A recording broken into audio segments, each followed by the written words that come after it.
तर अमेरिका आणि इराणमधल्या तणावाच्या पार्श्वभूमीवर आता रशिया पुढाकार घेताना दिसतंय। राष्ट्राध्यक्ष व्लादिमीर पुतिन यांनी मध्यस्थीची तयारी दाखवत इराणचे अध्यक्ष पेजेश्कियन यांच्याशी दूरध्वनीवरून चर्चा केली आहे। मध्य आशियामध्ये शांतता प्रस्थापित करण्यासाठी सहकार्य करण्याची भूमिका त्यांनी स्पष्ट केली।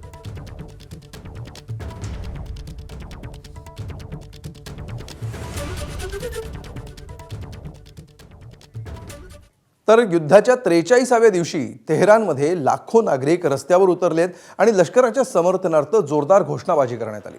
सर्वोच्च नेते मुस्तफा खामेनी यांच्या समर्थनार्थ घोषणा देण्यात आल्या। तसंच इराणी सेना आणि IRGCला देखील नागरिकांनी उघडपणे पाठिंबा दर्शवला।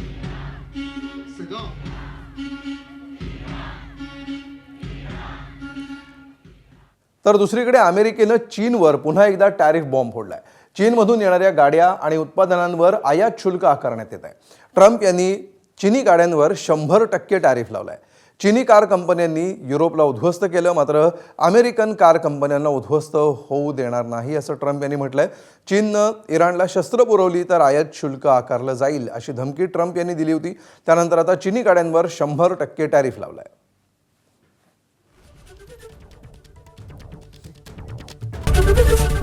ABP माझा, उघडा डोळे बघा नीट।